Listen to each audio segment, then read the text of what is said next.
the major media have always been owned, controlled by people of wealth.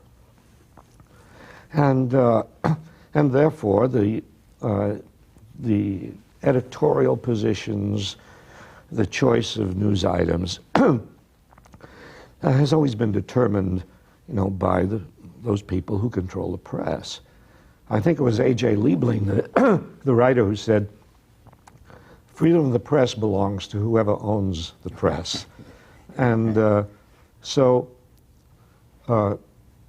back in the early part of the 20th century, Upton Sinclair wrote a book called The Brass Check. The brass check was something used in houses of prostitution in Paris. And he was talking about the press as prostitutes, the press as selling out for money. Press has, well, in fact, at that very time, talk about the press being pro-war, the Hearst newspapers and the Pulitzer papers revved up the country for war with Spain. Yeah. You provide the reporting, I'll provide the war. Isn't that Hearst told us? Exactly. Yeah. Exactly. And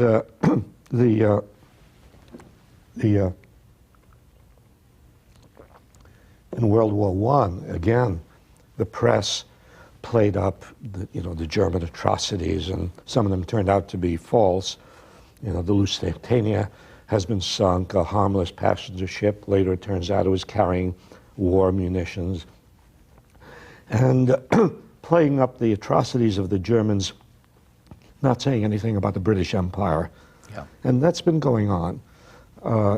Today, what we see is, when the war started in Afghanistan, to call it a war is actually a misnomer.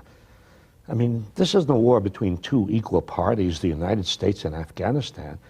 Afghanistan is a helpless, miserable country, and the United States bombs Afghanistan, and it's called a war.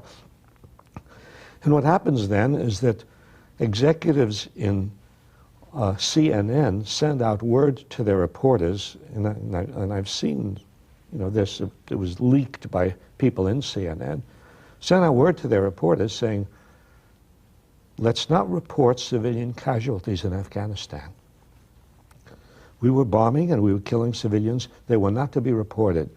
And CNN began festooning the stand of the anchors of CNN with American flags, and the media, have been going along with war for a very long time. Actually, the rest of the world, as I understand it, well, apropos of that, Vietnam was in a sense different because the reporters were investigating the truth, and their editors and publishers at least didn't block them from publishing it.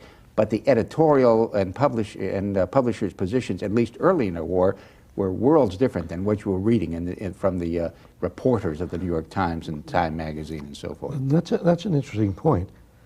In the early 1968, the Boston Globe did a survey of, I think, something like 29 major American dailies.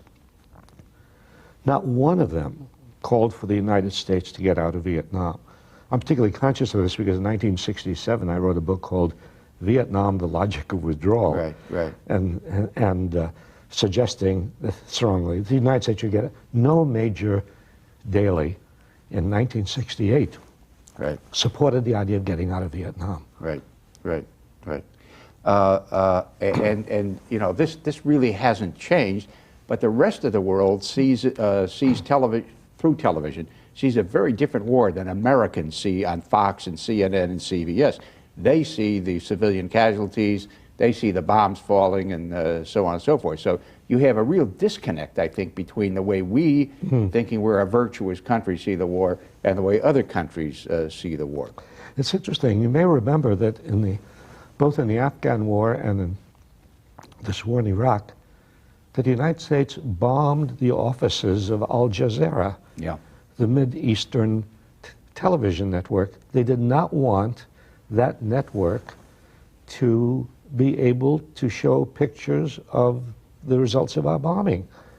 I mean, this is the kind of thing that happens in a totalitarian state. In the Soviet Union, Nazi Germany, they shut down newspapers, they shut down television stations, they want to control everything. This is the way the United States government has behaved in these wars. This excerpt is brought to you by the Massachusetts School of Law, the leader of reform in legal education and a leader in multimedia education for the public. To view the full interview and for a full listing of MSL's programs, log on to mslaw.edu.